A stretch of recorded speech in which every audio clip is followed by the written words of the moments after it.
find the direction cosine, find the direction cosine of line joining A 0 7 10 and B minus 166. If the position vector of A of a point, if position vector A of a point 12 comma n it's such that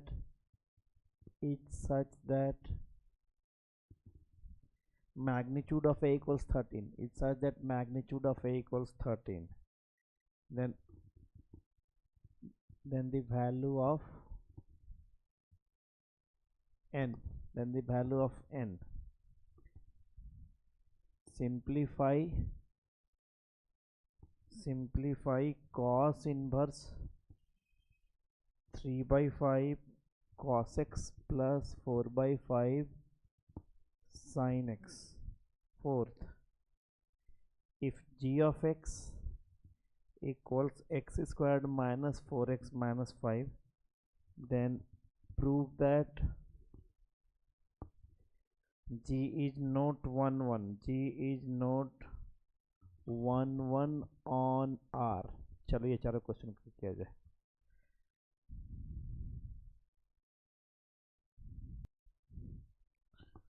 देखो पहला वाला कि first में क्या है, direction cosine, तो direction ratio क्या हो जाएगा, तो डायरेक्शन रेशियो हो गया -1 -0 6 -7 एंड 6 -10 हो गया -4. तो डायरेक्शन कोसाइन क्या हो जाएगा, इसका मैग्नीट्यूड कितना हो गया 1 + 1 2 और यहाँ पे 16 18, तो 3√2 कितना हो गया, तो ये हो गया 3√2. ये आंसर आया है ना, ठीक है. तो पहला तो ऑब्जेक्टिव क्वेश्चन था. दूसरा, position vector of A point 12 comma n is such that its magnitude, position vector of vector A of a point 12 comma n is such that its magnitude is 13. तो ये तो आ ही गया है सबका. दूसरा,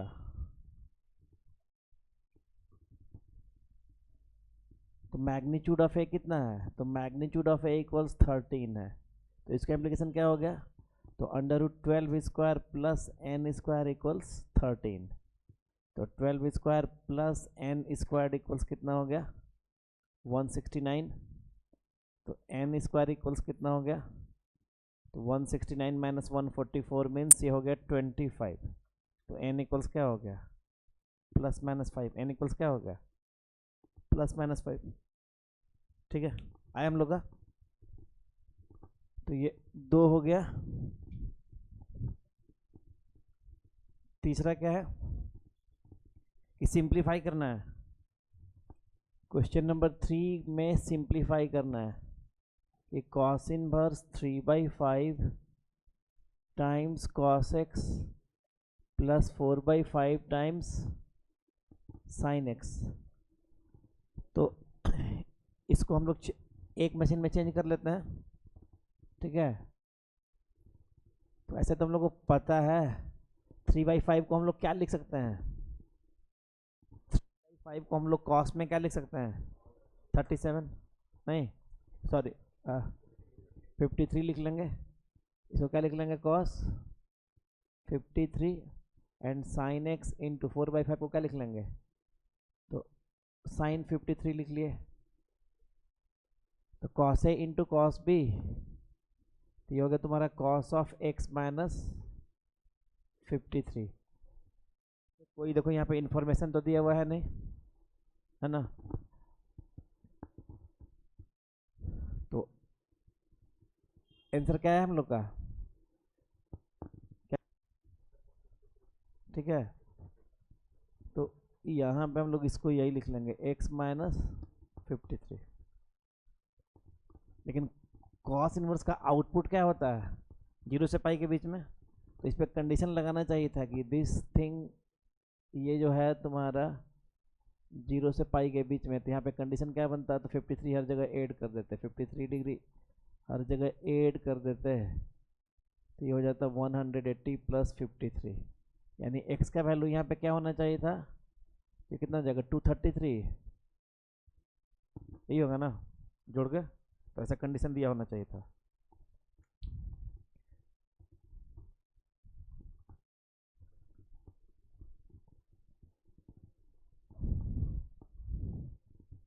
अब देखो ये प्रूव करने वाला क्वेश्चन कि g of x equals x square minus 4x minus 5, then prove that g is not 1 ठीक है,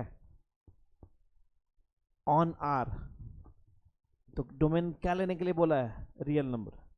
तो यहाँ पे x1 comma x2 belongs set of reals and g of x1 and let x1 equals g of x2। तो g of x1 क्या हो जाएगा, तो x1 squared minus 4x1 minus 5 and g of x2 क्या हो जाएगा, g of x2 क्या हो जाएगा, तो x2 squared minus 4x2 minus 5। तो इसको कैंसिल कर लिए और यहाँ पे देखो एक साइड इसको लेके आओ, तो ये हो गया x1 squared minus x2 squared minus 4x1 plus 4x2 equals 0। और अगले स्टेप में इसको ऐसे लिख रहे हैं, इसको फैक्टराइज किया तो ये हो गया x1 minus x2 into x1 plus x2, minus 4 को कॉमन लिए तो ये हो गया x1 माइनस x2। अब x1 माइनस x2 को हम लोग कॉमन लिए तो यहाँ पे आ जाएगा x1 प्लस x2 माइनस 4। तो यहाँ से देखो, यहाँ से तो आ जाएगा x1 इक्वल्स x2, लेकिन यहाँ से क्या आएगा, तो इसके अलावा अगर इस फैक्टर को हम लोग आगे लेके चलेंगे तो x1 plus x2 minus 4 equals 0। तो इसका इम्प्लीकेशन क्या हो गया, x1 is not equal to x2। बहुत सारा पेयर्स बनेगा इसके लिए कि x1 का वैल्यू 1 ले लिए, x2 का वैल्यू 3 ले लिए, x1 का वैल्यू 0 ले लिए, x2 का वैल्यू 4 ले लिए, तो बहुत सारा ऐसा पेयर्स मिलेगा हमको, ठीक है। तो इसका मतलब क्या हो गया, g is not 1 on R, ठीक है। तो पॉज करके फिर 4 क्वेश्चन लिख देते हैं। तो देखा जाए क्वेश्चन नंबर 5, ये तो सबसे बन गया है नहीं, कि if lines such and such are mutually perpendicular. तो क्वेश्चन नंबर 5 के लिए तो कौन कौन सा डायरेक्शन रेशियो यहाँ पे दिख रहा था, ये स्टैंडर्ड फॉर्म है, वो भी स्टैंडर्ड फॉर्म में है। तो यहाँ पे किस किस वेक्टर का, तो minus 3i cap plus 2k j cap plus 2k cap. तो कंफ्यूज नहीं करेंगे, थोड़ा सा यहाँ पे सिंबल k ही यूज कर लिया है, ठीक है, dot 3k i cap plus j cap plus minus 5k cap. इसका डॉट कितना है 0। तो यहाँ से कितना हो गया माइनस 9k, ये वाला हो गया माइनस 9k, ये वाला कितना हो जाएगा प्लस 2k, और यहाँ पे हो गया माइनस 9k, यहाँ पे हो जाएगा 2k, और यहाँ पे सिंपली हो गया माइनस 10 इक्वल 0। तो यहाँ पे आ गया माइनस 7k इक्वल्स 10। तो k का मतलब हम लोग का 10/7 आया है क्या, 10/7, ठीक है। k का वैल्यू कितना हो गया, तो यहाँ पे इधर यहाँ पे माइनस ये छूट गया, ठीक है। नेक्स्ट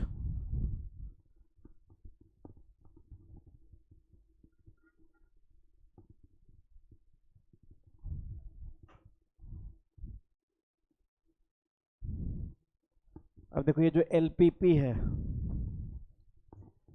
तो इसमें हमारा पहला कंस्टेंट रिलेशन क्या है, तो 180x प्लस, तो सबसे पहले तो इसको 10 से डिवाइड कर लो, तो पहला कंस्टेंट रिलेशन तुम्हारा आ रहा है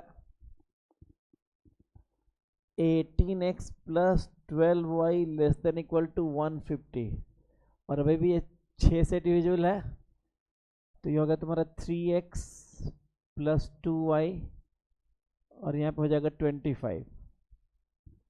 तो एक कंस्टेंट ये है, दूसरा कंस्टेंट है x plus y lesser than equal to 10 और तीसरा तो मेरा यूजुअल नॉन नेगेटिविटी रिस्ट्रिक्शंस है।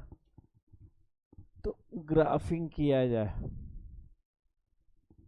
तो देखो इसमें जो पहला कंस्टेंट है मेरा, तो इसमें अगर हम विड्थ 0 रखेंगे तो हाइट आएगा कुछ 12.5। तो ये हो गया मेरा कुछ 0,12.5 पहले वाले में। हाइट 0 रखे तो विड्थ 12.5 और हाइट 0 रखेंगे तो विड्थ आएगा 25/3, मतलब 8 से थोड़ा सा ज़्यादा।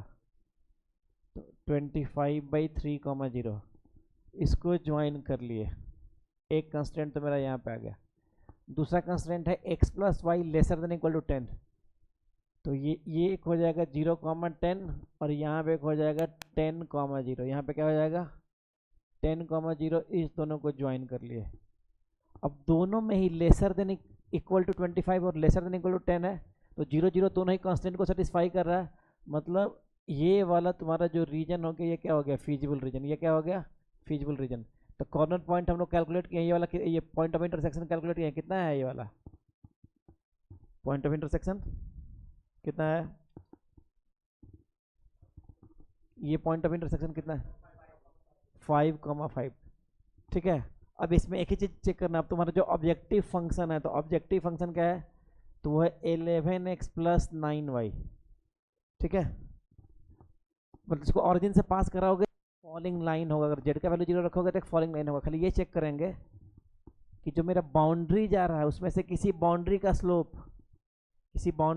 और इस ऑब्जेक्टिव फंक्शन का जो स्लोप है सेम तो नहीं है। तो इसका स्लोप है -11/9, इसका स्लोप है -3/, इसका स्लोप है -1, डिफरेंट है। मतलब जब भी वैल्यू आएगा तो क्या आएगा यूनिक आएगा। ठीक है। तो हम लोग सारे कॉर्नर पॉइंट्स अब दिमाग नहीं लगाएंगे, तो सारे कॉर्नर पॉइंट्स पे हम लोग अब कैलकुलेट करेंगे। ठीक है। तो z इक्वल्स है मेरा 11x प्लस 9y और यहाँ पे जो मेरा पॉइंट्स है एक्स वाई जहाँ पे हम लोग कैलकुलेट करने वाले हैं, देख हम लोग कैलकुलेट करने वाले हैं 0,10 पे कि एक्स वाई का एक वैल्यू हम लोग 0,10 लेंगे, एक हम लोग 0,12.5 लेंगे, एक हम लोग 5,5 लेंगे, एक हम लोग सॉरी ये कहाँ से ले 0,10 ही कर लेना है और एक लेना है, यही 3 क्रिटिकल पॉइंट है मेरे पास, और एक 0,10 5,5 फिर ये 25,3 25/3,0 और ये लास्ट वन 0,0। तो इस पे मेरा जेड कितना आ जाएगा, तो 90 आ जाएगा। इस पे जेड कितना आ जाएगा, तो 55 प्लस 45 ये कितना आ जाएगा 100। इस पे जेड कितना आ जाएगा, तो 11 इंटू 25 11 गुना 5 55 5 11 दूनी 22 5 27/3 और इस पे तो कितना आ जाएगा जेड 0 आ जाएगा। तो कहाँ पे मैक्सिमम है, कहाँ पे 5,5 पे। तो इस वैल्यू पे जेड क्या है मेरा मैक्सिमम। ठीक है। तो हमको क्या करना है मैक्सिमाइज करना है। तो maximum value of Z is this at the point this लिख देंगे। तो max value of Z is max value of Z equals 100 at the point कौन से पॉइंट पे मिल रहा है 5,5। ठीक है। नेक्स्ट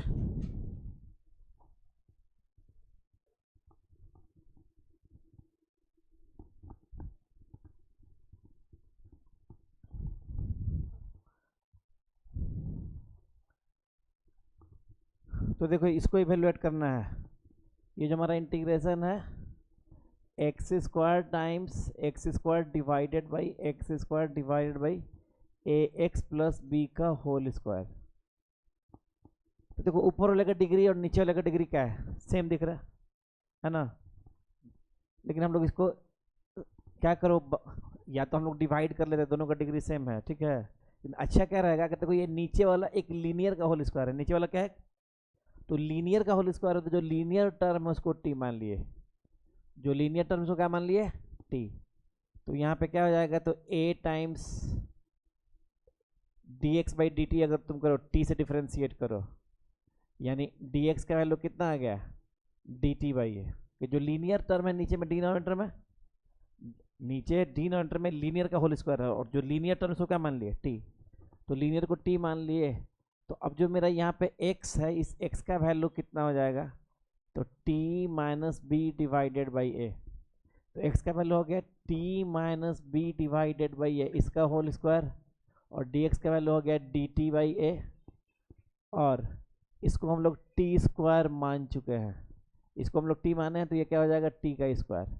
तब इसको सिंप्लीफाई करना है, तो यहाँ पे हो गया टी माइनस बी का होल स्क्वायर्ड, और यहाँ से क्या आ जाएगा, इसमें ए स्क्वायर, और यहाँ से ए तो बाहर आ गया, 1/a क्यूब्ड, और ये रहा तुम्हारा टी स्क्वायर डी टी। तब सिंपल इसको सिंपली अब इसको हम लोग क्या करेंगे, स्प्लिट कर देंगे सारे टर्म्स को। देखोगे तुम्हारा t square minus 2bt plus b square divide by t square, तो स्प्लिटिंग होगी, एक हो गया 1/a क्यूब्ड का इंटीग्रेशन। अब यहाँ से एक एक टी कैंसिल होगा, तो ये कितना हो जाएगा, 2b बाहर आया, और ये कितना हो जाएगा, 1/t का इंटीग्रेशन, और यहाँ से बी स्क्वायर बाहर आ जाएगा, और ये हो जाएगा t⁻⁻2 का इंटीग्रेशन। क्वेश्चन एक्स में था, तो लास्ट में सबको फिर से एक्स में चेंज करना होगा। हाँ, एक क्यूब्ड सब में क्या है, एक क्यूब्ड सब में डिवाइडेड है, तो इससे सिंपली क्या आ गया, यहाँ पे t, यहाँ पे हो जाएगा ln mod t, और यहाँ पे क्या हो गया, b square by a cubed, तो वो t⁻⁻2 है, तो क्या हो जाएगा, t⁻⁻1 डिवाइडेड बाई -1, तो एक माइनस यहाँ पे आ जाएगा, और यहाँ पे क्या हो जाएगा, 1/t प्लस एक c लिख दोगे, और सारे t's के बदले फिर से हम लोग क्या लिख लेंगे, तो t के बदले क्या लिख लेंगे, ax प्लस बी, t के बदले क्या लिख लेंगे, t के बदले हर जगह फिर से हम लोग लिख लेंगे ax प्लस बी। तो हम लोग क्या आंसर मैच कर गया, t के बदले हर जगह लिख लिए हम लोग ax प्लस बी, तो बोलो मैच किया आंसर ना, ठीक है। तो नेक्स्ट,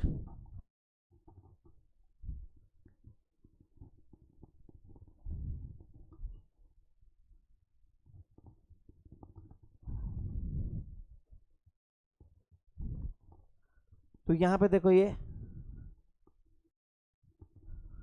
तो हम लोग को बनाना है इंटीग्रेशन, खोजना है डिफरेंशिएशन, तो जो पूरा का पूरा डिनोमिनेटर है इसका डिफरेंशिएशन आ जाएगा sin 2x के टर्म्स में आ जाएगा, पूरे के पूरे डिनोमिनेटर का नहीं, कि पूरे के पूरे डिनोमिनेटर का डिफरेंशिएशन आ जाएगा इसके टर्म्स में। तो let t equals a squared sine squared x plus b squared cos square x, तो dt बाई डी एक्स कर लिए, ए स्क्वायर कॉन्स्टेंट है, शुरू में कितना होगा, 2 sin x into cos x sine 2x का टर्म्स क्रिएट हो गया, बी स्क्वायर कॉन्स्टेंट है, कॉस एक्स का शुरू में कितना हो, cos x cos square x का हो गया शुरू में 2 cos x, फिर cos x का क्या हो जाएगा, माइनस साइन एक्स, उस माइनस साइन को यहाँ पे ले आए, तो ये भी sin 2x है, ये भी sin 2x है, sin 2x को कॉमन ले लिए, sin 2x को कॉमन ले लिए, क्या हो गया, a square minus b square. तो ये तुम्हारा जो d t by d x आया, तो ये कितना आ गया, तो a square minus b square times sine 2x, तो डी एक्स का वैल्यू कितना हो गया, ठीक है। तो यहाँ से हम लोग इसको एडजस्ट कर सकते हैं। तो हमारा जो क्वेश्चन है ये, तो हमारा ये जो क्वेश्चन है इसको ऐसे लिखो, तो ये साइन 2x dx तो यहाँ पे दिख ही रहा है, अपने मन से एक ए स्क्वायर माइनस बी स्क्वायर से यहाँ पे मल्टीप्लाई कर लिए, कांस्टेंट है, और उस कांस्टेंट से यहाँ पे डिवाइड कर दिए, और इसको उतारो, तो a square sine square x plus b square cos square x. अब तो कुछ करना है नहीं, हम लोग एक्स्ट्रा खाली यही इसको हम लोग कॉपी किए, इसको हम लोग कॉपी किए, एक्स्ट्रा मल्टीप्लाई डिवाइड किए। अब इससे फ़ायदा क्या हो गया, तो इस चीज़ को हम लोग टी एज्यूम किए हुए थे, और ऊपर वाला क्या हो गया, डी टी हो गया, ये डी एक्स आके इधर मल्टीप्लाई हो जाएगा, ये डी एक्स आगे क्रॉस मल्टीप्लाई होगा, और ये क्या हो गया, तो बहुत सिंपल सा आंसर आ गया, log mod T, log mod T, ठीक है। और तुम यहाँ पे केयरफुली एक चीज़ नोटिस कर सकते हो, ये जो मॉडलस के लॉग के अंदर, ये मॉडलस का जो मॉडलस के अंदर जो टर्म है टी, वो हमेशा ही क्या है, पॉजिटिव है। A square sine square x plus b square cos square x, ये टर्म हमेशा ही क्या है, पॉजिटिव है। तो उसको मॉडलस के बाहर एज इट इज निकाल सकते हैं। इसको हम लोग ऐसे भी लिख सकते हैं, 1/a² minus b square log of a square sine square x plus b square cos square x. ये और भी कोई भी real number, a square b square positive आएगा, साइन स्क्वायर एक्स और cos square x individually positive आएगा, सारे का कॉम्बिनेशन भी क्या आएगा, पॉजिटिव आएगा। इतना ही आंसर है हम लोग का, मैच कर गया।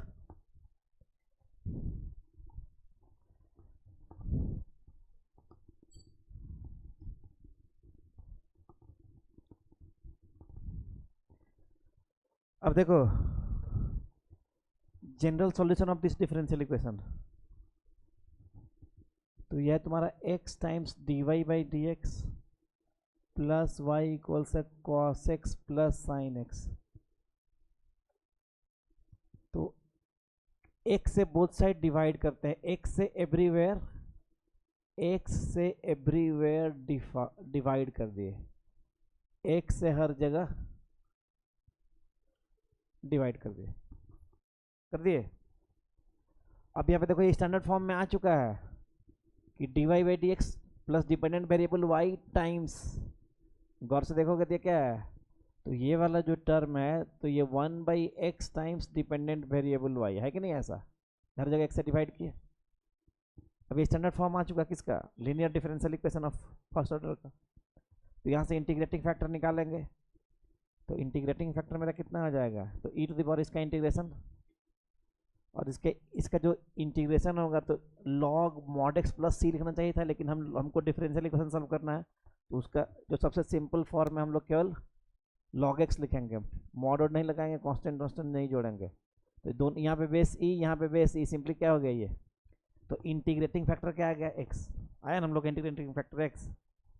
अब जैसे ही इंटीग्रेटिंग फैक्टर से बोथ साइड हम लोग मल्टीप्लाई करेंगे, कि जैसे ही हम लोग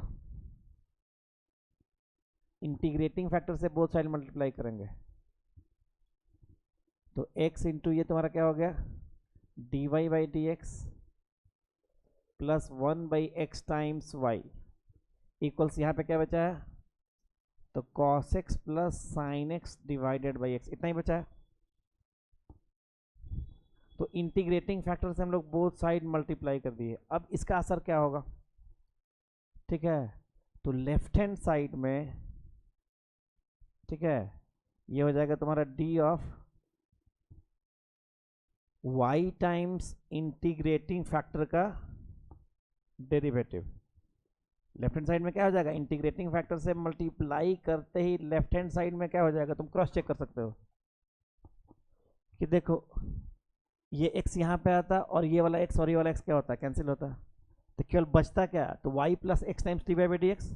अब इसको डिफ्रेंशिएट करो, नीचे से ऊपर जाओ, तो इसको डिफ्रेंशिएट करते हैं तो d y by d x times x यहाँ पे बच जाता, प्लस y टाइम्स x का डिफरेंशिएशन कितना होता है, केवल y बचता है, तो इसको अंदर ले जाकर मल्टीप्लाई करो, केवल y बच रहा है। तो ये यहाँ पे एक स्टेप याद रखना है कि जैसे ही तुम इंटीग्रेटिंग फैक्टर से बोथ साइड मल्टीप्लाई करोगे, तो बिना सोचे समझे लेफ्ट हैंड साइड को लिख देना है d of dependent variable y into integrating factor, और इसके रिस्पेक्ट में डिफरेंशिएट करना है इंडिपेंडेंट वेरिएबल। तो इंटीग्रेटिंग फैक्टर से बोथ साइड मल्टीप्लाई करते ही लेफ्ट वाला ट्रांसफॉर्म हो जाता है d of integrating factor into y by d x, d of integrating factor into y divide by d x. अब क्रॉस मल्टीप्लाई इधर कर लिए, तो यही वाला स्टेप इसमें याद करना होता है, तो d of y by x, और इधर आ गया ये तुम्हारा डी एक्स। तो इधर इंटीग्रेटिंग फैक्टर से मल्टीप्लाई किए थे, इधर डिवाइड कर दिए क्या हम,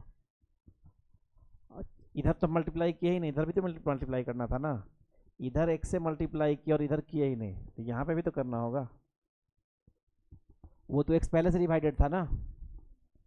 तो अब इसके चलते देखो ये वाला और तुम्हारा लाइफ आसान हो गया नहीं, कि इस एक्स इंटीग्रेटिंग फैक्टर से इधर भी मल्टीप्लाई करना था, तो अब तुम्हारा लाइफ आसान हो गया। तो d of y times x, और ये कितना हो गया, तो ये हो गया cos x plus sine x times d x. अब बोथ साइड इंटीग्रेट कर दो, तो इधर बचा तुम्हारा वाई एक्स और इधर कॉस एक्स का कितना बचेगा, तो कॉस एक्स का हो जाएगा तुम्हारा साइन एक्स, और साइन एक्स का कितना हो जाएगा माइनस कॉस एक्स प्लस सी। जनरल आंसर लिखना आता ना, तो यही आंसर हो गया। क्या आंसर है हम लोग का, इतना आया ना आंसर, सेम आंसर, तो यही हमारा आंसर हो गया। ठीक है, तो इसमें लोगों को यही चीज़ ध्यान रखना होता है।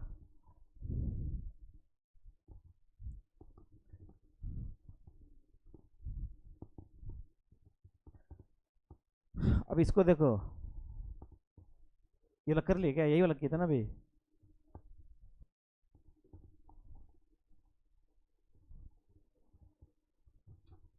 अब देखो ये लास्ट वन, कि y square times d x plus x y plus x square times d y. बताइए कौन सा फॉर्म है, कि होमोजेनस डिफरेंशियल इक्वेशन है, तो बोथ साइड एक्स स्क्वायर से डिवाइड कर दिया जाए, बोथ साइड एक्स स्क्वायर से, तो बोथ साइड एक्स स्क्वायर से इसको पहले तो d y by d x लिख लो, पहले d y by d x लिख लो, तो x y plus x square times d y equals हो गया minus y square d x. उठा के इधर ले आओ, तो d y by d x equals क्या हो गया, तो minus of y square divided by x y plus x square. कोई दिक्कत, ठीक है।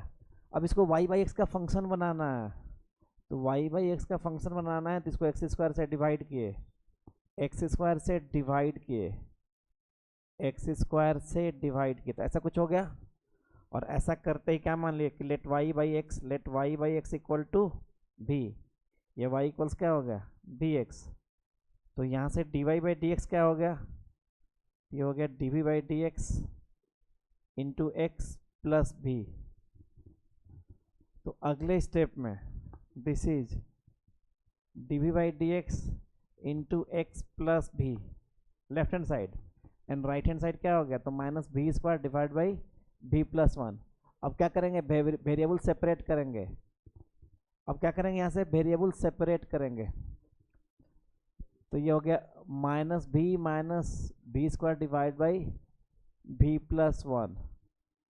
एलसीएम ले लिए तो ये कितना हो गया भी प्लस वन, तो यहाँ पे हो गया minus v into v plus one minus v square. ये हो गया minus v square divide by v plus one, ये हो गया minus two v square minus b divided by v plus one. देखो इतना हम लोग का कैलकुलेशन आया है ना, बी में यही चीज़ आया है ना। यहाँ से वेरिएबल सेपरेट कर लेंगे और नीचे वाले को मिटा देते हैं, क्योंकि इसका कोई यूज तो है नहीं मेरे पास। तो वेरिएबल सेपरेट कर रहे हैं, तो ये हो गया मेरा भी plus one divided by minus two v square minus two भी टाइम्स डी भी, और इधर जाके हो गया ये डी एक्स बाई एक्स। अब तुम यहाँ पे बोथ साइड इंटीग्रेट कर दो, अब यहाँ पे तुम बोथ साइड इंटीग्रेट कर दो, तो नीचे क्वाड्रेटिक के ऊपर लीनियर है, नीचे क्वाड्रेटिक लीनियर है, तो पहले इस माइनस साइन को बाहर निकाल लो, तो इस माइनस साइन को तुम बाहर निकाल ली, तो ये हो गया तुम्हारा टू भी स्क्वायर प्लस भी, और यहाँ पे है भी प्लस वन।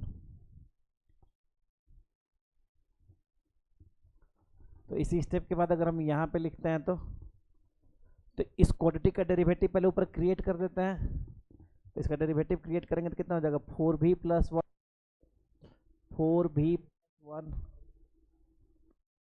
तो इसका डेरिवेटिव क्रिएट कर दिया, वो हो गया फोर भी प्लस वन। तो हम एक ही मिस्टेक की, कल मेरा भी में मिस्टेक हुआ है, तो यहाँ पे एक 1/4 से मल्टीप्लाई कर दिए, तो अब हमको लाना है प्लस वन, तो यहाँ पे एक 3/4 ऐड कर दिए, और ये मेरा टू भी स्क्वायर प्लस भी वी, और यहाँ पे हो गया डी एक्स बाई एक्स।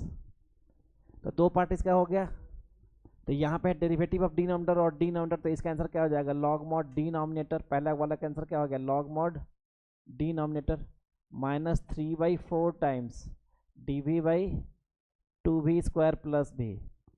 तो यहाँ पे अब हम लोग इसका पार्शियल फ्रैक्शन भी कर सकते हैं, इसका पार्शियल फ्रैक्शन भी हम लोग कर सकते हैं। तो थोड़ा सा ये लेंदी चला गया, तो देखो ये हो गया 2v² प्लस v, यहाँ पे पार्शियल फ्रैक्शन कर देते हैं।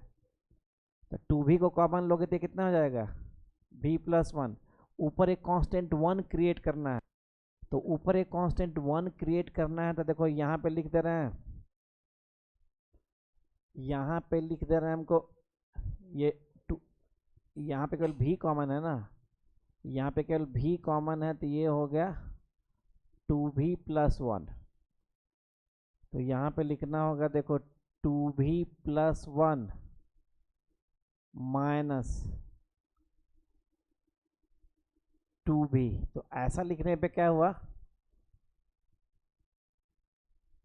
ऐसा लिखने के चलते क्या हो गया, तो देखो ये 2v कैंसिल हो गया, नहीं ये 2v कैंसिल हो गया, केवल 1 बचा, कोई गलती नहीं है। ठीक है, अब लास्ट स्टेप, तो यहाँ पे देखो 2v कैंसिल हो जाएगा, 1/v का हो गया ln mod v। ठीक है, 2v1 प्लस 2v1 कैंसिल हुआ, और यहाँ पे तुम्हारा v और v कैंसिल हो जाएगा, 2 बाहर आएगा, ये हो जाएगा माइनस, पहले ये 2 बाहर आया तो -3/2, और यहाँ पे हो जाएगा log mod 2v+1, और चेन रूल से नहीं 2v+1 है ना, तो एक 2 से और डिवाइड करना होगा। तो हम लोग बताना, हम लोग का आंसर ऐसा ही कुछ अभी तक आया है क्या कि डिफरेंट मैच कर रहा है? कैलकुलेशन हम बहुत सारा कर दिए। हाँ जी, dx/dy बनाया। तो लास्ट अपना आंसर देखो, तो सारे लॉग वाले को एक साइड लेके चले जाएंगे, और v को क्या लिख लेंगे, तो v को देखो यहीं पे लिख देते हैं y/x का होल स्क्वायर, y/x, या इसको हम लोग एक लॉग मशीन के अंदर ला भी सकते हैं। ठीक है, हम यहीं पे छोड़ दे रहे हैं। ठीक है, इसको लिख दिए y/x का whole square plus y/x -3/4 times log of log mod y/x -3/4 log mod 2 times y/x +1, और यहाँ पे हो गया log mod x plus c। आया आंसर हम लोग का? कोई इस लाइन पे क्या है? सिंपल आंसर आ गया है।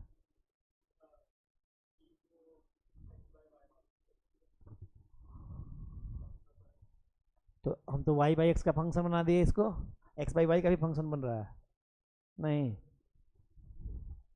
लेकिन सही है ना? ठीक है,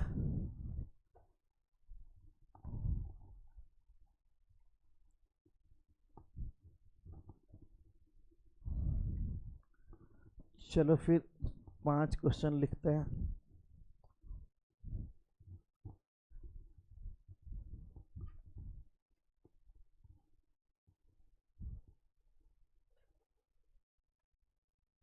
तो देखो पहला वाला, ऐसे बहुत लोग ग्राफ बना दिया, लेकिन पहले क्वेश्चन बना लेते हैं। ठीक है, बाद में ग्राफ बनाना को बना देना। ठीक है, तो f is a function from a to b, यहाँ पे लिखा हुआ सबसे पहले शो करना है f इज 1 1।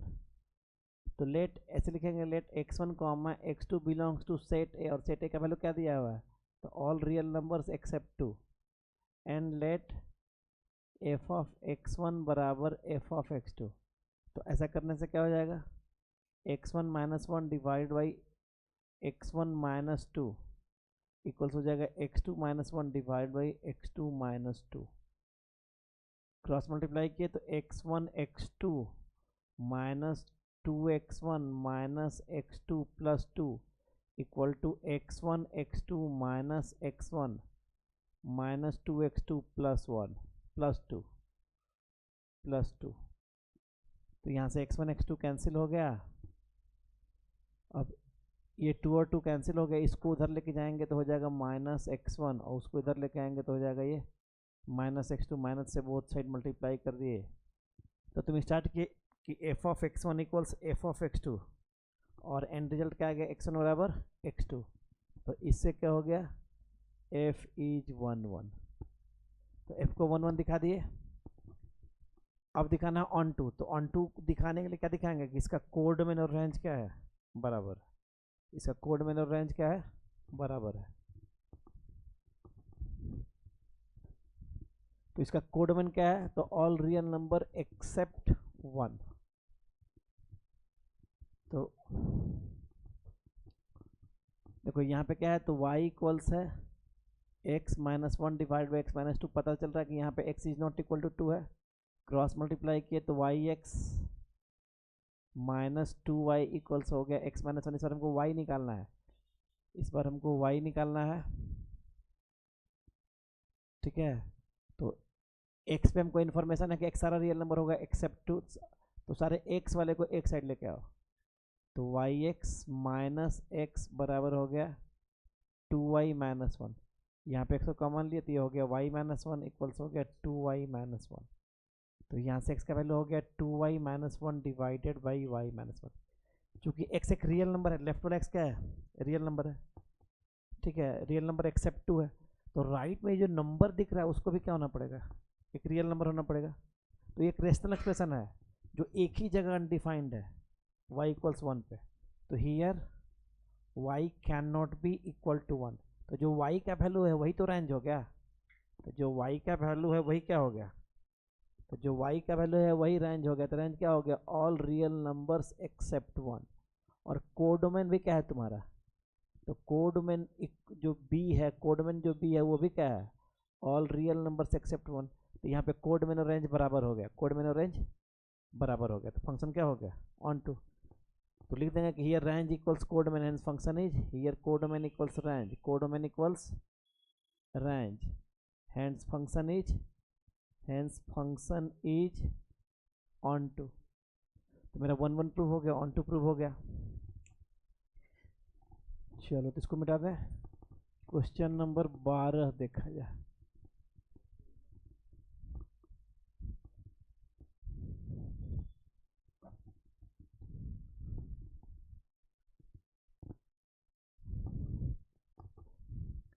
तो ये 12 नंबर क्या है कि so that relation R in the set of reals defined as R equals a b a order pair a b such that y equals, y लिख दी, हमको यहाँ पे लिखना था b equals minus of a plus 1।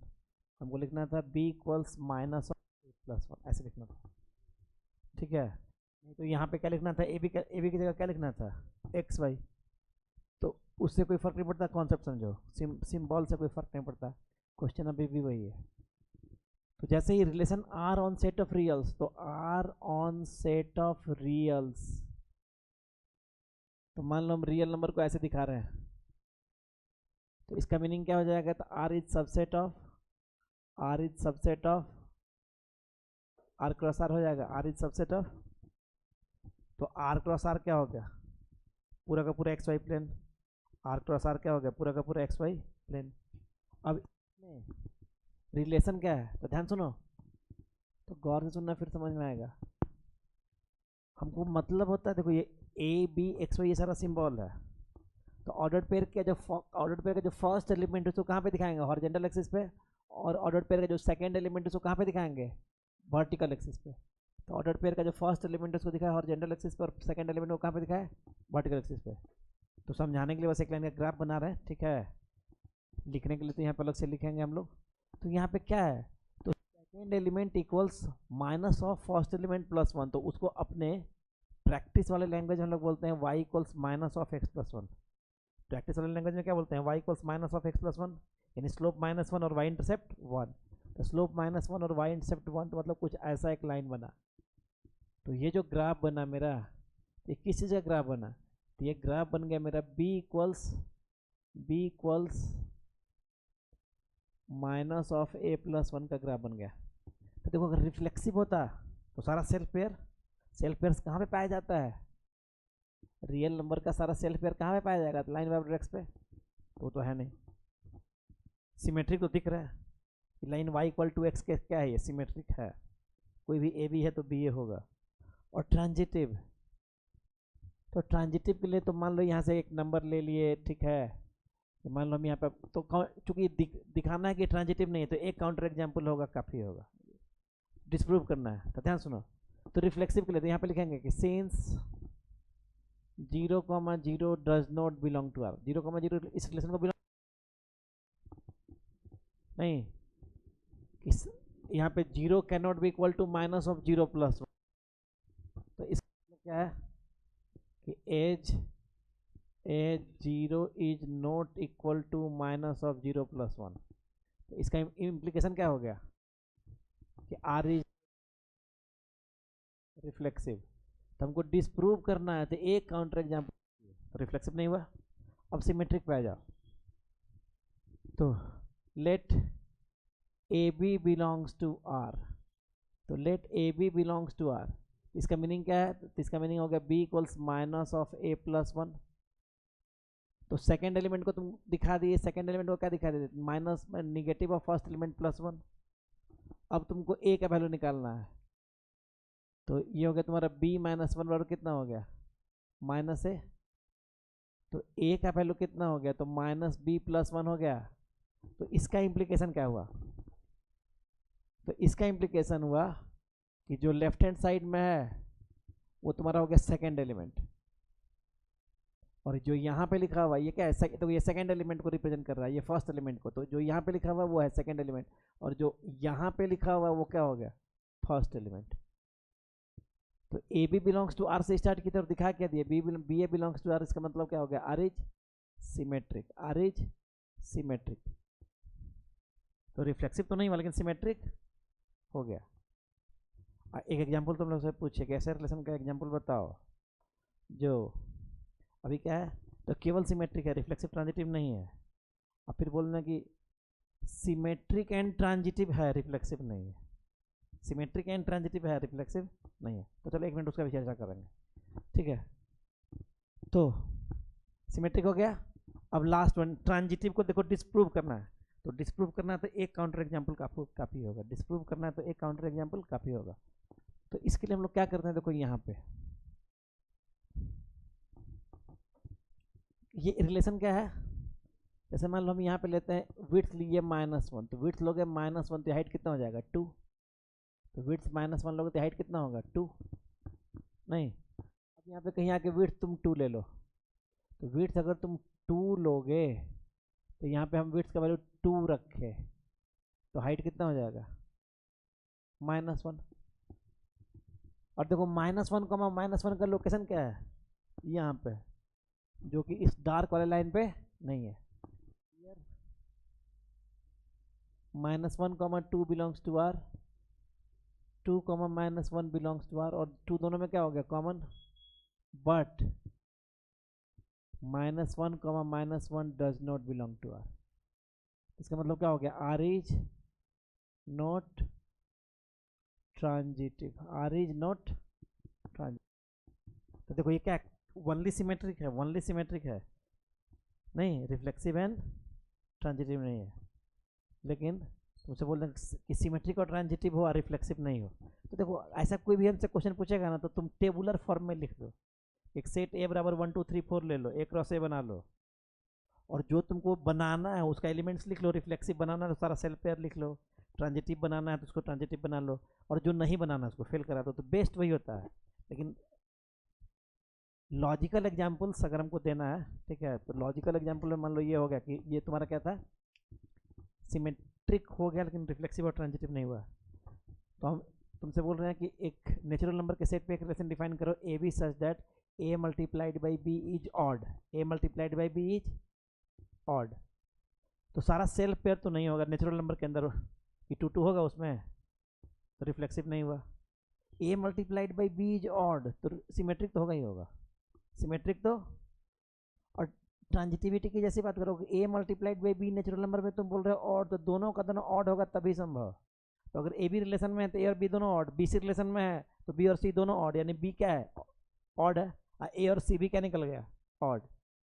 तो natural number के set में डिफाइन कर दिए a b such that the product of both elements a and b is odd. Reflexive कैसे हो जाएगा? नेचुरल नंबर के सेट में सारा सेल्फ पेयर आना चाहिए। तो एक भी जगह फेल किया तो फेल किया, ठीक है, तो रिफ्लेक्सिव नहीं होगा। तो देखो इसमें क्या था? सिमेट्रिक था, अब बाकी दोनों नहीं था, उसमें क्या हो गया?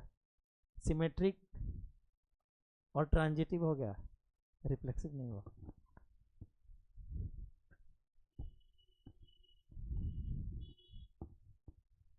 अब ये वाला, ये तो हम लोग के लिए बहुत कॉमन क्वेश्चन हो गया, हर दिन ऐसा प्रैक्टिस कर लेते हैं हम लोग, आगे ऐसे भी होगा।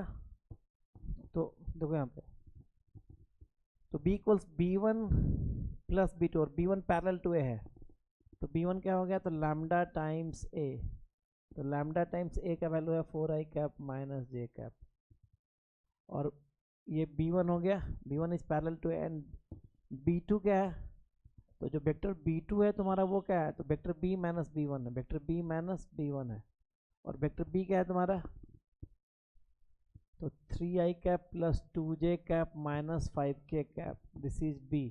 अब इसमें घटा b1, तो b1 हो गया lambda times 4i cap minus j cap, तो ये हो गया i cap times 3 minus 4 lambda plus j cap times 2 minus minus minus ये प्लस हो जाएगा, तो 2 प्लस लैम्डा, यहाँ से 2 और यहाँ पे minus minus plus j cap, तो लैम्डा माइनस 5k कैप, तो b1 एंड b2 दोनों हो चुका। अब कौन कौन परपेंडिकुलर है, तो b2 is perpendicular to a, तो as b2 is perpendicular to vector a, तो b2 का जो कंपोनेंट्स है, तो यहाँ पे हो गया 3 माइनस 4 लैम्डा, और a का कंपोनेंट क्या है यहाँ पे 4, दिस प्लस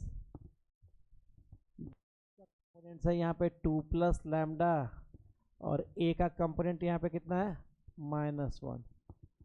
अब b2 का तो z कंपोनेंट है, लेकिन a का z कंपोनेंट है नहीं, तो इतना पे ही ये रह जाएगा, तो ये हो गया 12 माइनस 16 लैम्डा, ये कितना हो गया 12 minus 16 lambda minus 2 minus lambda equal 0, तो ये हो गया तुम्हारा -17 लैम्डा बराबर कितना हो गया 10, यही आ रहा है ना, -17 लैम्डा, तो इधर आ रहा 10, उधर जा क्या हो जाएगा -10, देखो तो लैम्डा का वैल्यू 10/17 आया हम लोग का, कुछ और आ गया है, आया ना, तो अब आ गया तो लैम्डा का वैल्यू रख देंगे, तो लैम्डा का वैल्यू यहाँ पे रख दो तो b1 निकल जाएगा, और लैम्डा का वैल्यू तुम यहाँ पे रख दो तो b2 निकल जाएगा, ठीक है।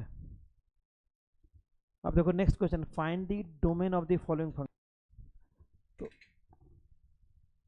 तो ये 6 जो इनवर्स ट्रिग्नोमेट्रिक फंक्शंस होता है उसका बेसिक तो ग्राफ हम लोग को पता होता है कि नहीं पता होता, बोलो, वो तो हम लोग को पता है, लेकिन स्टिल एक बार लिख देते हैं लोगों के लिए, ठीक है, कि देखो खाली तुमको साइन इनवर्स, कॉस इनवर्स और टेन इनवर्स याद होना चाहिए बस,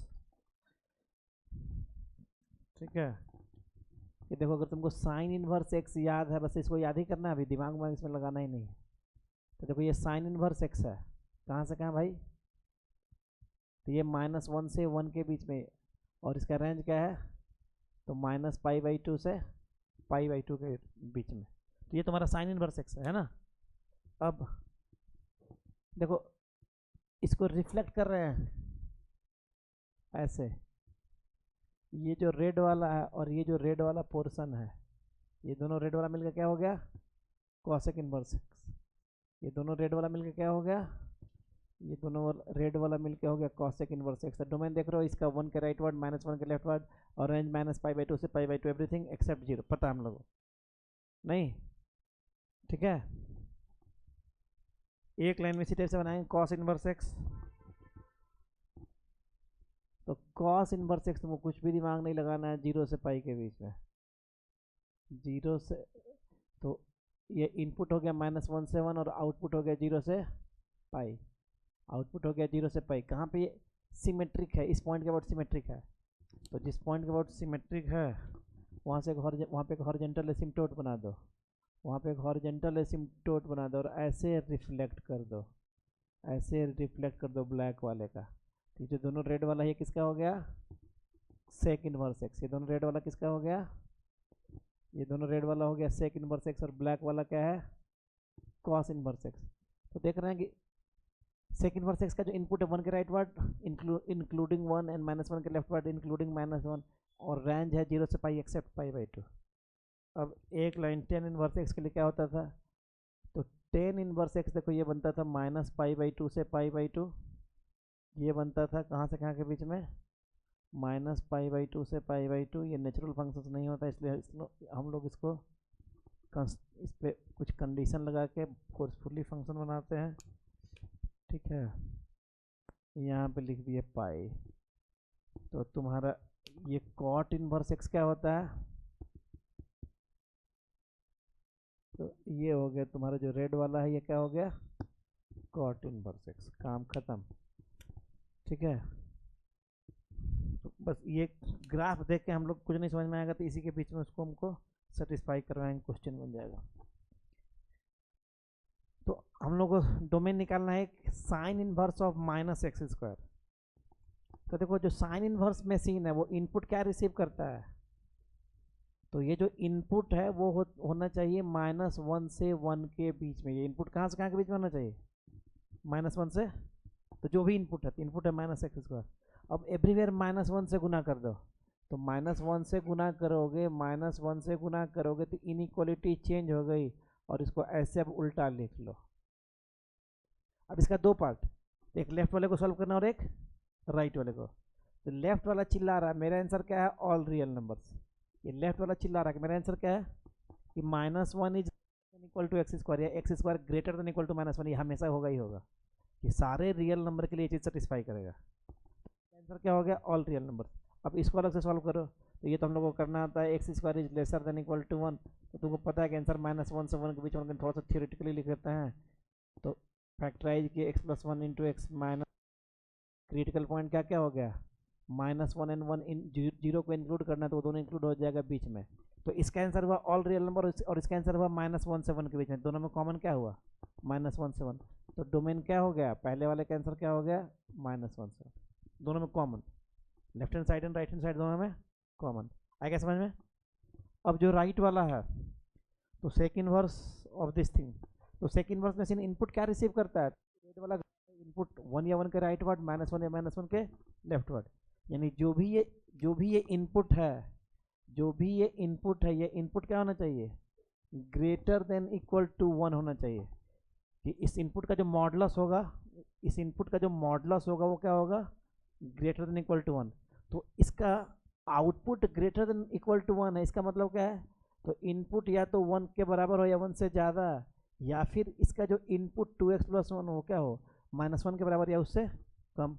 तो ये 1 जाके उधर घट जाएगा, तो यहाँ से 2x greater than equal to 1 हो गया, 2 से डिवाइड करेंगे, इनइक्वलिटी पे कोई असर नहीं पड़ेगा, ये 1 जाके उधर घटेगा, तो -2 हो गया, 2 से डिवाइड करेंगे, इनइक्वलिटी पे कोई असर नहीं पड़ेगा। तो आंसर क्या हो गया, अरे यहाँ पे 0 हो जाएगा, 1 घटाया है। ठीक है, तो ये क्या हो गया, ठीक है, तो ग्रेटर देन इक्वल टू 0, और वहाँ से क्या आ रहा है, तो एक आंसर आ रहा है तुम्हारा 0 या 0 से बड़ा, और दूसरा आंसर आ रहा है -1 या उससे छोटा। इस दोनों का यूनियन, इस बार दोनों का यूनियन, ऐसा नहीं कि कॉमन लेने लगेंगे और 5 लिख देंगे, दोनों का यूनियन। ठीक है, तो डोमेन क्या हो गया, तो -∞ से -1 यूनियन 0 to ∞। ठीक है, क्लियर, समझ में आ रहा है कि इस बार यूनियन ले रहे हैं, दोनों अलग अलग है। ठीक है, नेक्स्ट, तो इस क्वेश्चन का हम लोग प्रैक्टिस हो चुका है कि ऐसे क्वेश्चन में कैसे हम लोग डायरेक्शन कोसाइंस और डायरेक्शन रेशियोज निकालते हैं। तो हमारे पास जो अननोन्स है वो 3 है, L, M और N, और इक्वेशन केवल 2 ही है, नहीं तो अननोन्स ज़्यादा है, इक्वेशंस कम है, तो यूनिक सॉल्यूशन नहीं निकलेगा, इनफाइनाइटली मेनी सॉल्यूशन निकलने वाला है। तो वो जो इनफाइनाइटली मेनी सॉल्यूशंस होगा वो सारा का सारा क्या होगा, डायरेक्शन रेशियो जो काम करेगा। लेकिन जब उसी को यूनिट वेक्टर बना लेंगे तो क्या हो जाएगा, डायरेक्शन कोसाइन हो जाएगा। ठीक है, तो हमारा जो पहला रिलेशन है ये है L + M + N = 0। तो यहाँ से मेरा L और क्या हो गया, तो -M + N, पहला रिलेशन।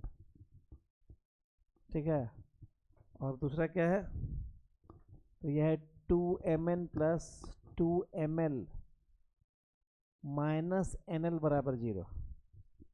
तो फ्रॉम 1 and 2, तो 1 से जो एल का वैल्यू है, वन में जो एल का वैल्यू है उसको 2 में सब्सटीट्यूट कर रहे हैं, तो 2mn प्लस 2ml, एल का वैल्यू यहाँ पे m plus n minus of, और यहाँ पे nl और l का वैल्यू क्या है, तो minus of m plus n. Simplify कर लिए तो ये हो गया 2mn minus 2m squared minus 2mn, minus minus ये प्लस हो जाएगा, तो nm प्लस एन स्क्वायर, ये कैंसिल हो गया, तो n square plus n m minus 2m square equals 0 हो गया। अब इसको फैक्टराइज कर लेंगे, चाहते तो हम लोग n बाई एम इसको क्वाड्रेटिक बना के क्वाड्रेटिक का भी 2 सॉल्यूशन निकाल सकते थे। क्या करते कि बोथ साइड m स्क्वायर से या बोथ साइड n स्क्वायर से डिवाइड करके क्वाड्रेटिक बना लेते, तो m बाई एन या n बाई एम में क्वाड्रेटिक आता, उसका 2 सॉल्यूशन आता, उससे भी तुम्हारा काम होता। या तुम यहाँ पे फैक्टराइज करो, तो इसको लिख रहे हैं plus 2mn minus mn minus 2m square equal 0। यहाँ पे n को कॉमन लिए तो हो गया n प्लस 2m, यहाँ पे m को कॉमन लिए तो हो गया n प्लस 2m। तो यहाँ से एक फैक्टर आ गया n प्लस 2m और दूसरा फैक्टर आ गया n माइनस m। तो यहाँ से n का वैल्यू या तो माइनस 2m है या फिर n का वैल्यू m है, तो 2 सेट्स ऑफ सॉल्यूशंस आ रहा है। तो देखो n बाई माइनस 2 बराबर m बाई 1, इसको कुछ लैम्डा मान लो, और n बाई 1 बराबर m बाई 1, इसको कुछ तुम जाइस कुछ भी फाई मान लो, इसको तुम फाई मान लो, ठीक है, अल्फा मान लो, कुछ इसको अल्फा मान लो। तो यहाँ से देखो, यहाँ से n का वैल्यू हो गया माइनस 2 लैम्डा, m का वैल्यू हो गया लैम्डा, और यहाँ पे l का वैल्यू कितना हो जाएगा, तो माइनस ऑफ, तो l का वैल्यू लिखा हुआ था minus of m plus n, तो दोनों को जोड़े तो माइनस 2 लैम्डा प्लस लैम्डा, तो minus 2 lambda plus lambda minus minus lambda, तो ये हो गया प्लस लैम्डा। तो अब यहाँ पे जो एल एम एन का जो यहाँ पे जो डायरेक्शन रेशियोज आया, जो डायरेक्शन रेशियोज आया वो कितना हो गया, तो एल का वैल्यू लैम्डा है, एल का वैल्यू लैम्डा है, एम का वैल्यू लैम्डा और एन का वैल्यू कितना है, तो जो डायरेक्शन कोसाइंस आएगा, तो देखो मैग्नीट्यूड कितना हो गया 1 1 और 4, तो √6 कितना हुआ, तो यहाँ से तुम यहाँ से लैम्डा कॉमन लेके हटा दो, तो ये हो गया 1 1 माइनस 2, मैग्नीट्यूड कितना आ रहा है √6।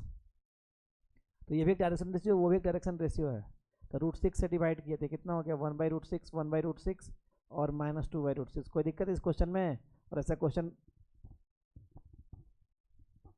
बहुत ही ज़्यादा फ्रिक्वेंट है, बिल्कुल आ सकता है इस टाइप का, ठीक है। अब यहाँ पे देखो तुम्हारे n का वैल्यू कितना हो गया, तो यहाँ पे फिर से l m और n लिखो, तो तुम्हारा l बराबर क्या था, तो माइनस m प्लस n, तो ये भी अल्फा है वो भी अल्फा है, दोनों को जोड़ दोगे तो ये हो जाएगा माइनस 2 अल्फा, और m तुम्हारा अल्फा है और n भी कितना है, तो ये जो डायरेक्शन रेशियो है तुम्हारा -2 1 1 आ गया, -2 1 1 आ गया। अब इसको डायरेक्शन कोसाइन में अगर चेंज करोगे, इसको डायरेक्शन कोसाइन में चेंज करोगे तो फिर से इसका मैग्नीट्यूड कितना है √6, तो -2/√6 1/√6 एंड 1/√6, ठीक है। पॉज करके फिर क्वेश्चन दे रहे हैं।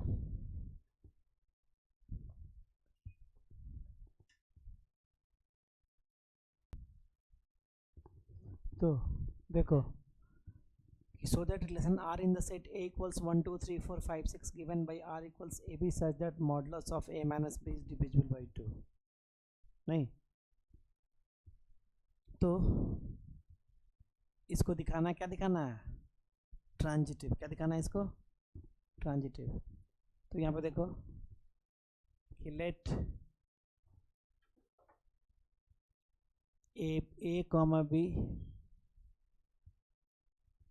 let A comma B belongs to R and B comma C belongs to R, where A B C are elements belonging to set, where A B C are elements belonging to set A, नहीं, तो A B belongs to R है, तो जैसे हम A B belongs to R, इसका implication क्या हो गया, तो modulus of A minus B is divisible by 2, यानी 2 divides modulus of A minus B, 2 divides modulus of a minus b and 2 divides modulus of b minus c, इतनी बात हो गई. 2 divides modulus of b minus c, इतनी बात हो गई. तो हमको दिखाना है 2 divides modulus of a minus c. तब गौर से सुनना, 2 divides a minus b का इम्प्लीकेशन क्या हुआ.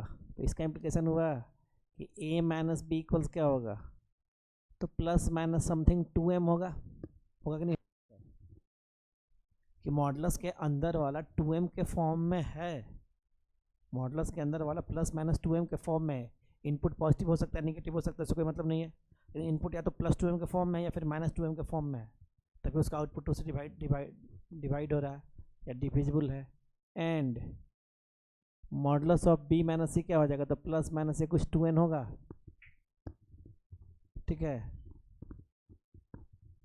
जहाँ पे m और n तुम्हारा क्या है, इंटीजर्स है. तो इसका इम्प्लीकेशन क्या है, तो यहाँ पे हम लोग लिख लेंगे where mn belong to z, कोई इंटीजर है. ठीक है, तो अगर इस दोनों को ऐड कर लिया जाए, लेफ्ट को लेफ्ट से और राइट को राइट से ऐड करते हैं, तो a minus b plus b minus c बराबर क्या हो जाएगा, तो plus minus 2m plus minus 2n कुछ ऐसा होगा. यहाँ से b और b ये कैंसिल हुआ, तो a माइनस सी इक्वल से यहाँ पे 2 को कॉमन ले लो, तो plus minus m plus minus n. अब यहाँ पे 4 कॉम्बिनेशन है, plus m plus n plus n minus n minus m plus n minus m minus m. कुछ भी लो, अंदर वाला एक इंटीजर क्रिएट होगा, बाहर एक 2 कॉमन आ गया, बाहर एक क्या कॉमन आ गया, 2. तो इसका इम्प्लीकेशन क्या हुआ, तो इसका इम्प्लीकेशन हो गया 2 divides modulus of a minus c. इसका इम्प्लीकेशन क्या हो गया, a c belongs to R. इसका इम्प्लीकेशन क्या हो गया, R is transitive. R is transitive. हमको इतना ही दिखाना, बाकी इसको मतलब है नहीं. ठीक है, हालांकि देखो इसमें तुम इक्विवेलेंस क्लासेज के बारे में सोच सकते थे, कभी कभी क्वेश्चन आ जाता है right the equivalence class of some particular element.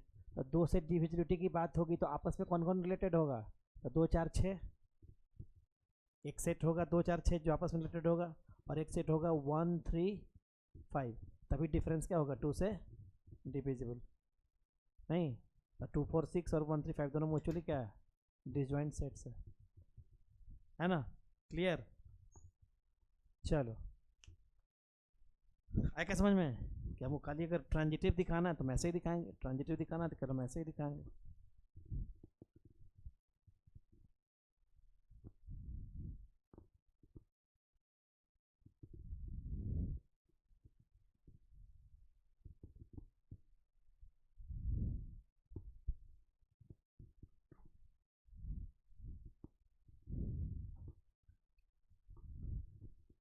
देखो 17 नंबर क्या है,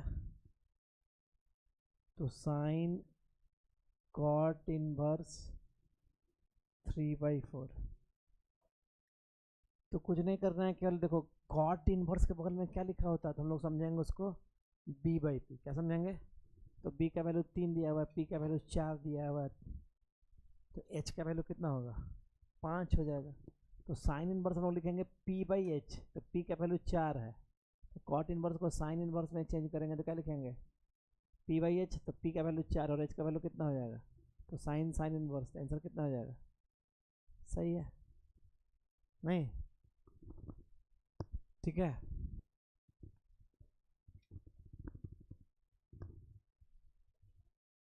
ये आसान था. 18 नंबर सबका आंसर ये है नहीं.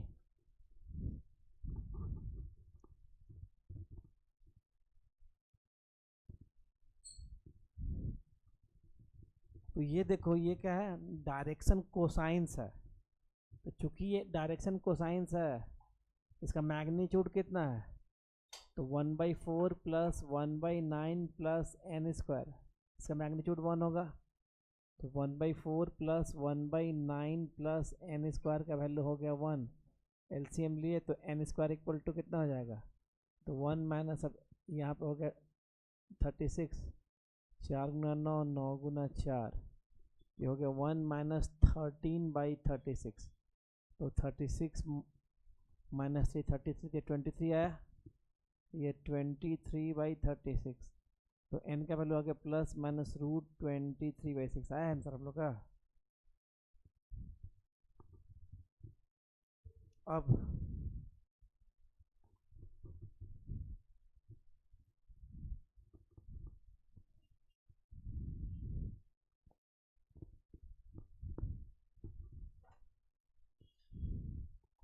PO प्लस OQ बराबर QO प्लस OR।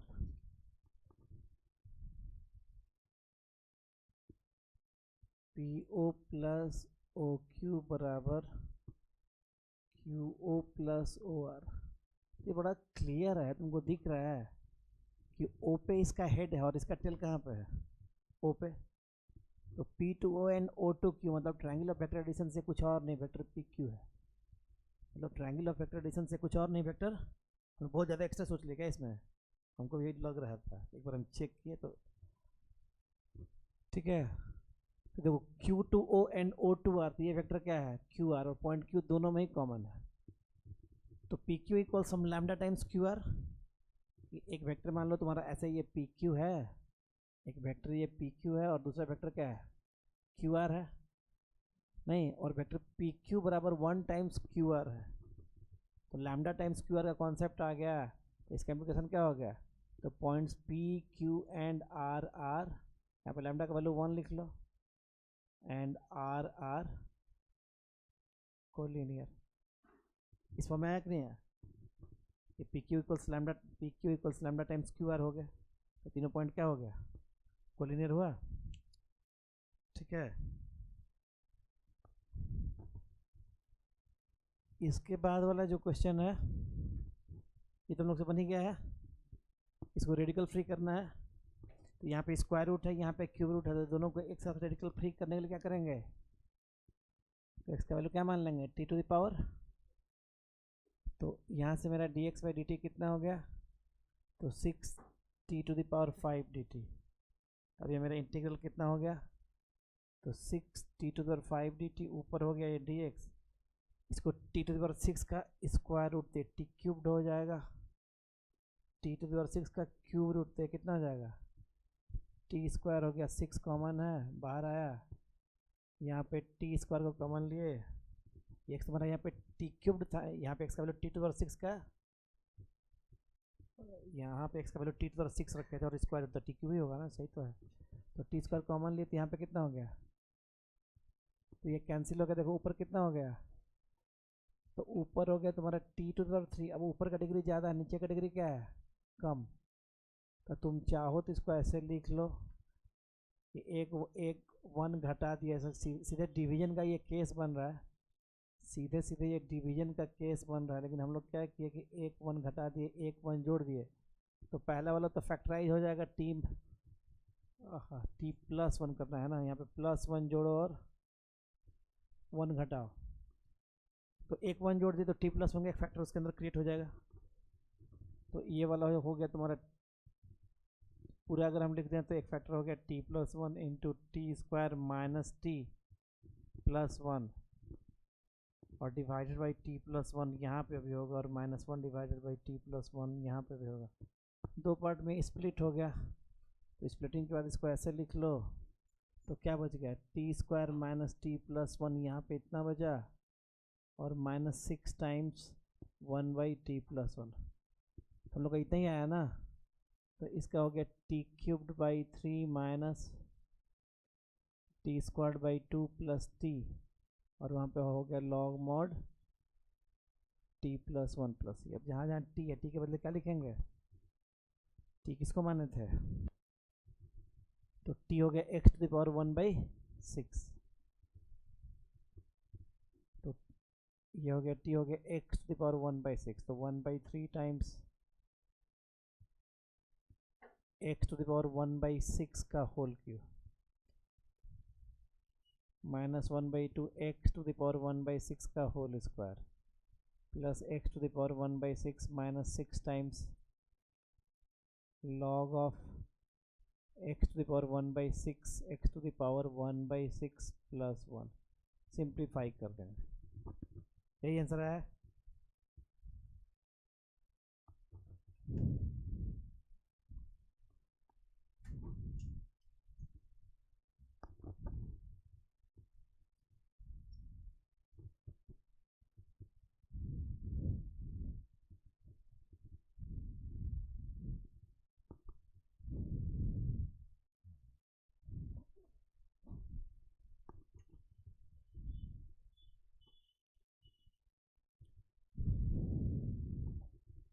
देखो 21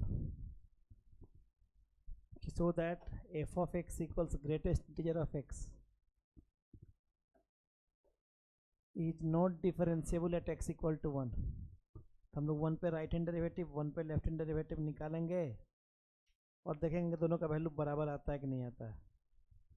तो हम लोग यहाँ पे निकाल रहे हैं आर एफ डैश 1, ये कितना हो जाएगा, limit h tending to 0 plus f of 1 plus h minus f of 1 divide by h. तुम्हारा ये मशीन क्या है, ग्रेटेस्ट इंटीजर मशीन है, तो एफ ऑफ इनपुट क्या है, तो ग्रेटेस्ट इंटीजर ऑफ इनपुट है, तो यहाँ पे होगा greatest integer of 1 plus h minus greatest integer of 1 divide by H. तो ध्यान से देख के बताना, ठीक है। तो इनपुट हम लोग 1 से थोड़ा सा ज़्यादा रखे हैं, तो यहाँ पे आउटपुट कितना आएगा, 1 ही आएगा। यहाँ पे भी आउटपुट कितना आएगा, 1 ही आएगा। और गौर से सुनना, ऊपर एग्जैक्टली 0 हो गया और नीचे क्या हो गया, नॉन जीरो है, 0 प्लस है ये। ऊपर एग्जैक्टली 0 और नीचे क्या है, ऐसा नहीं कन्फ्यूज करेंगे कभी भी, ये 0/0 होता है। ऊपर एग्जैक्टली 0 और नीचे नॉन जीरो है, ये वैल्यू कितना हो गया, 0। राइट हैंड लिमिट कितना आ गया, तो राइट हैंड लिमिट एग्जिस्ट कर गया, राइट हैंड लिमिट एग्जिस्ट कर गया। अब देखो एल एफ डैश 1 निकाल रहे हैं, तो एल एफ डैश 1 क्या हो जाएगा, तो limit h tending to 0 minus f of 1 plus h minus f of 1 divided by h. अब ध्यान सुनना, तो एच टेंडिंग टू 0 माइनस है, तो ये एफ मशीन क्या है, तो ये ग्रेटेस्ट इंटीजर मशीन है। कौन सा मशीन है ये, अब गौर सुनना, तुम 1 में एच जोड़े हो लेकिन पॉजिटिव 0 नहीं हो, क्या है, नेगेटिव 0। एच टेंडिंग माइनस है, तो 1 में कुछ नेगेटिव तो किधर आ गया, 1 के लेफ्ट आ गया, यानी 0.99 टाइप का अब हो चुका है, 99 टाइप का अब हो चुका है, ठीक है। तो इसका जो ग्रेटेस्ट इंटीजर आएगा लेफ्ट वाले का, ये 0 आएगा, उसका एग्जैक्टली 1 आएगा। तो ये लेफ्ट हैंड डेरिवेटिव क्या हो गया, तो अब ये हो गया -1 डिवाइडेड बाई एच। तो ऊपर एक फाइनाइट नंबर है -1 और यहाँ पे एच टेंडिंग टू 0 माइनस है, मीन्स माइनस ऑफ 0.000, तो ये लिमिट एग्जिस्ट नहीं कर रहा है, तो दिस इज टेंडिंग टू, तो देखो ऊपर -1 और इसमें भी एक माइनस है, तो माइनस माइनस कट के ये टेंडिंग टू क्या हो गया, प्लस इन्फिनिटी। तो L F dash 1 does not exist, L F dash 1 does not exist. ये तो हम लोग लिख सकते थे कि R F dash 1 exist, R F dash 1 exist. तो एक डेरिवेटिव राइट वाला एग्जिस्ट किया, लेफ्ट वाला एग्जिस्ट किया ही नहीं, तो बराबर कहाँ से होगा, मीन्स ओवरऑल ये फंक्शन डिफरेंशिएबल नहीं है। हाँ एक सेकंड, तो प्रभु नहीं होगा ना, तो right hand derivative individual exist किया है, लेफ्ट भी एग्जिस्ट कर जाता, भले दोनों बराबर नहीं होता, तब कंटिन्यूस हो जाता है। अरे प्रभु कहाँ, लेकिन सुनो, ये सफिशिएंट रीजन है, डिफरेंशियबिलिटी प्रूफ नहीं कि ये सफिशिएंट रीजन है, ठीक है, कि ठीक है। और कंटिन्यूटी से चलने का मतलब नहीं, हमको डील करना डिफरेंशियबिलिटी, तो कंटिन्यूटी से हम क्यों हो जाएंगे, हम डिफरेंशियबिलिटी से हम दिखा सकते थे कंटिन्यूस है कि नहीं है। मान लो भले ही डिफरेंशियबल नहीं होता, लेकिन राइट हैंड डेरिवेटिव एग्जिस्ट कर जाता, जैसे मान लो आया 0, लेफ्ट हैंड डेरिवेटिव भी कुछ रियल और यूनिक आ जाता, भले ही दोनों बराबर नहीं होता, तो डिफरेंशियबल तो नहीं होता, लेकिन खाली लेफ्ट और राइट हैंड डेरिवेटिव के एग्जिस्ट करने मात्र से कंटिन्यूस हो जाता, ठीक है।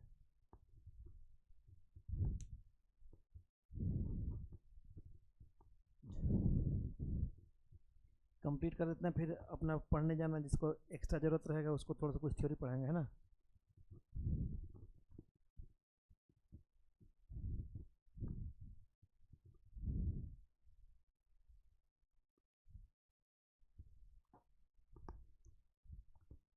Find the range of tan inverse x and cosec inverse x। तो range of tan inverse x सबको पता है, range of tan inverse x क्या होता है, क्या लिखे हम लोग, ओपन इंटरवल लिखे हैं, क्लोज नहीं ना किए हैं। And range of cosec inverse x, range of cosec inverse x ऐसा लिखे हैं, उसमें 0 घटाए हैं, 0 घटाए हैं ना कि नहीं घटाए, तो 0 घटाएंगे होगा वहाँ पे ठीक है, ये आसान था। और इसमें एक पार्ट और निकालना है। तो जो सेकेंड पार्ट है इसका sine inverse sine 5π/6 plus tan inverse 10π/6। तो गौर से देख के बताना, π/6 30 डिग्री होता है, 5 गुना 30 150 डिग्री हो गया। अगर कोई यहाँ पे 150 डिग्री लिख देता है तो गलत हो जाएगा। ठीक है, तो छोटा क्वेश्चन है, हम लोग उतना जनरलाइज आंसर नहीं लिखना है। तो 5π/6 को लिख रहे हैं पाई माइनस π/6, पाई माइनस ये 5π/6 हो गया। और इसमें कोई दिक्कत नहीं है, डायरेक्ट ये वाला आंसर कितना है, ये वाला डायरेक्ट π/6 है। तो अब ये हो गया साइन इनवर्स साइन π/6। अब वो तो π/6 है ही, तो इसको भी π/6 लिखने में कोई दिक्कत नहीं है, क्योंकि फाइनल आउटपुट आ गया -π/2 से π/2 के बीच में। तो 2π/6 मीन्स ये π/3 हो गया। कितना हो गया ये? यही हम लोग का आंसर भी आया, यही आंसर आया। तो इतना है ना, ठीक है।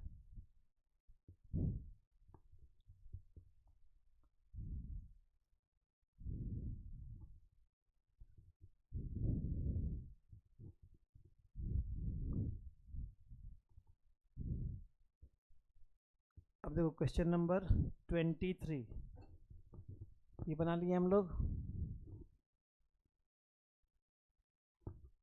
तो यहाँ पे एक माइनस कॉमन लिए, तो ये हो गया x² प्लस 2x। परफेक्ट इसको बनाने के लिए अपने मन से एक 1 जोड़ दिए, तो अनजाने में एक 1 घटा है, बाहर एक 1 था, तो इसको ऐसा लिख लिया। और एक बार क्रॉस चेक कर लिए सही लिखे हैं गलत लिखे। ये तो ठीक है, -x² माइनस 2x। अब यहाँ पे 2 - 1 1 आ गया। ये क्या हो गया, √2 का स्क्वायर माइनस x + 1 का स्क्वायर। तो यहाँ पे स्क्वायरिंग मशीन का इनपुट 1 है, उसका डेरिवेटिव 1 दिख रहा है, उसको t मान लिए नहीं। तो लेट t बराबर कितना हो गया, x + 1। तो dt बराबर कितना हो गया, dx। तो क्वेश्चन किस में चेंज हो गया, तो ऊपर हो गया dt और नीचे हो गया ये √2 का स्क्वायर माइनस। तो बोर्ड का है इसलिए सारा लिख देंगे, स्टेप नहीं खाएंगे, ऐसे हम लोग को डायरेक्ट भी लिख देते हैं। तो क्या हो जाएगा, साइन इनवर्स t/a, यही ना होगा। क्वेश्चन टी में था, उसको टी में छोड़ेंगे नहीं, एक्स में ला देंगे। तो क्या इतना आंसर आया हम लोग का, ये है ना। तो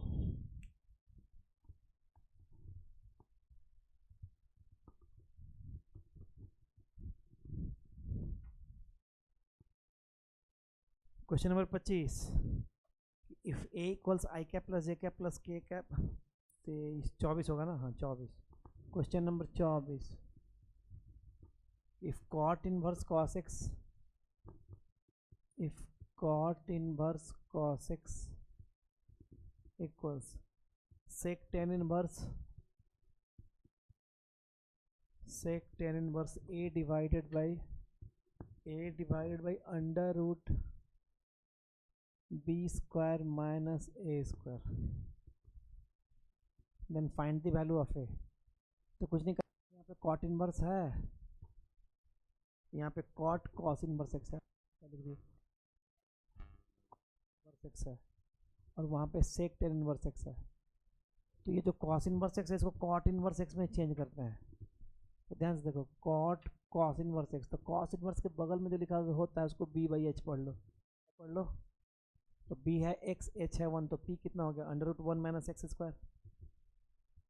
इसको अगर हमको cot इनवर्स में लिखना है तो cot इनवर्स क्या हो जाएगा, b/p। तो b तो दिख रहा है x नहीं, और p कितना हो जाएगा, √1 - x² होगा। देख के बताओ कि cot इनवर्स b/h लिखे हैं, तो b तो डायरेक्ट दिख रहा है, ये h है, तो हमको cot इनवर्स में लिखना है b/p। तो b सही दिख रहा है, p के वैल्यू लिख दे, कोई दिक्कत बराबर। अब यहाँ पे देखो, तो सेक, अब यहाँ पे सेक इनवर्स क्रिएट करेंगे। तो सेक इनवर्स, तो टेन इनवर्स क्या होता है, p/b। तो सेक इनवर्स क्या होता है, h/b। सेक इनवर्स क्या होता है, तो ये p/b है, और यहाँ पे लिखना है h/b। b तो ठीक है,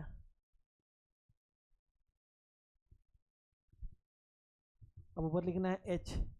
तो दोनों का होल स्क्वायर करके जोड़ोगे तो a² कट जाएगा, बचेगा क्या केवल केवल बी बचेगा, यहाँ पे केवल सेक था, यहाँ पे केवल सेक था, तब कॉट कॉट इन्वर्स लगाता रहता है। यहाँ क्या बचा, तो x divided by under root 1 minus x square, sec sec inverse लगाता रहा, क्या बचा,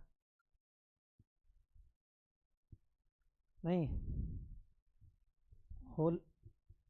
तो यहाँ पे किसका हमको x का वैल्यू चाहिए ना, a का वैल्यू चाहिए। Then find the value of a। Unknown तो दो है यहाँ पे, b और a, अननोन तो दो है ना, a और b। तो ऐसा करते हैं, ऊपर नीचे b से डिवाइड कर देते हैं, ऊपर नीचे b से डिवाइड कर देते हैं। तो ऊपर नीचे b से अगर हम लोग डिवाइड करेंगे तो यहाँ पे हो जाएगा b square by b square, और यहाँ पे हो गया a square by b square.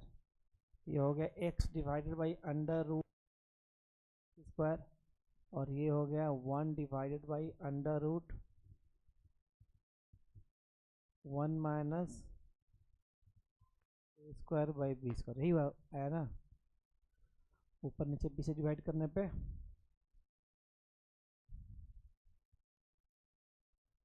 तो आंसर आया तुम लोग का। तो अब ये हो गया, होल स्क्वायर करेंगे तो हो गया x times x square times 1 minus a square by b square, whole square times कर लिए, तो यहाँ पे क्या हो गया 1 माइनस एक्स स्क्वायर। तो ये हो गया एक्स स्क्वायर को उधर से लेके आए, तो 1 minus a square by b square plus 1, और तो कुछ बचेगा नहीं, केवल 1 बचा। ए का वैल्यू पूछ रहा है अनुज भाई, हम तो एक्स निकालते जा रहा है, हमको लगता है एक्स ही गलती से लिख दिए हैं क्या।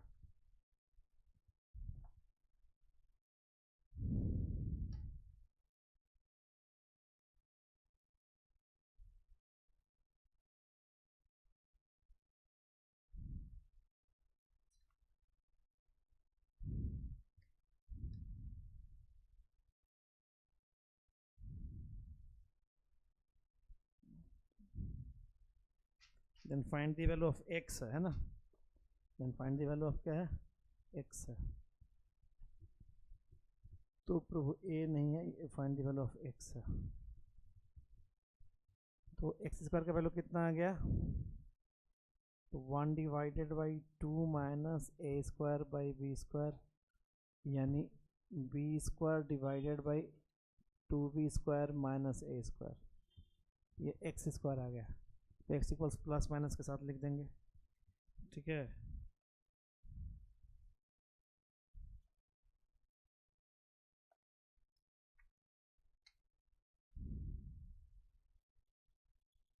तो यही आंसर दिया है ना। तो x का वैल्यू क्या दे दिया है, तो b divided by under root 2b square minus a square. तो ये लास्ट 25वां है।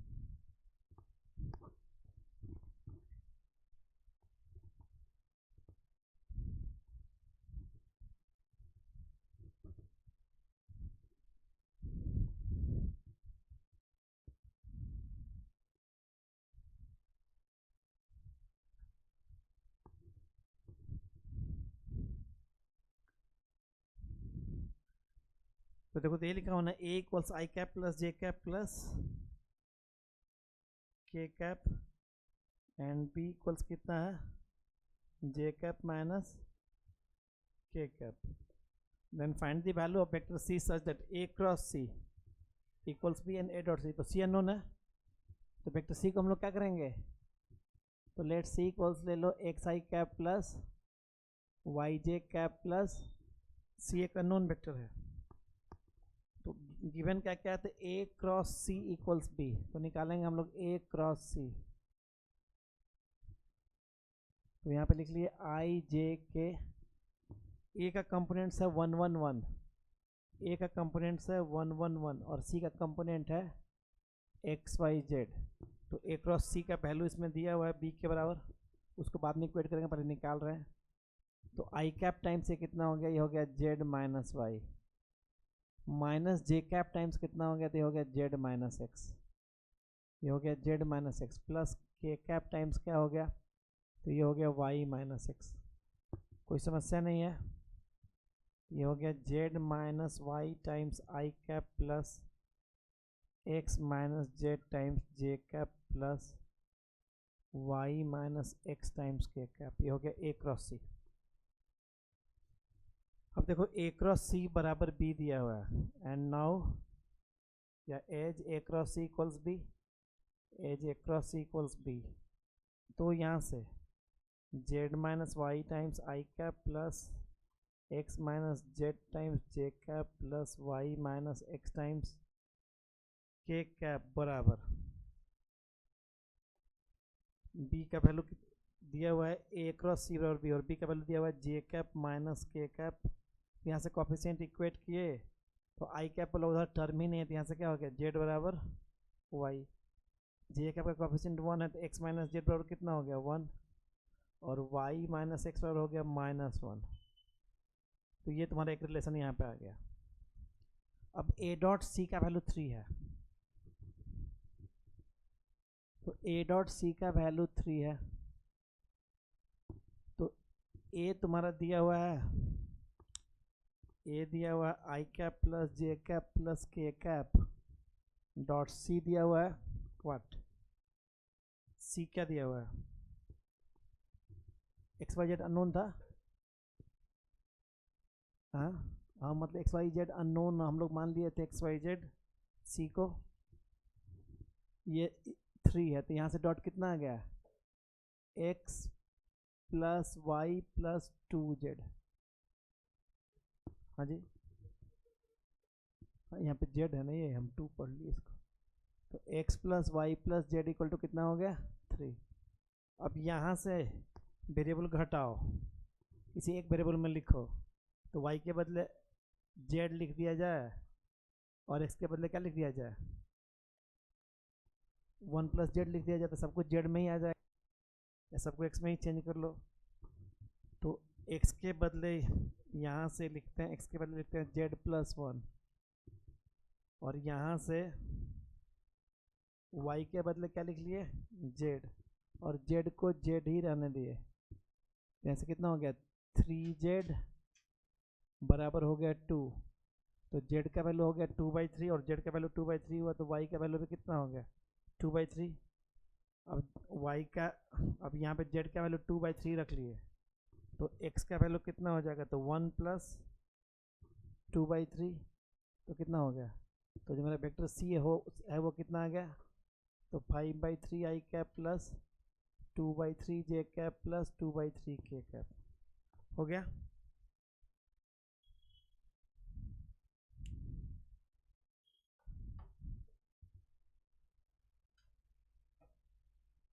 ठीक है।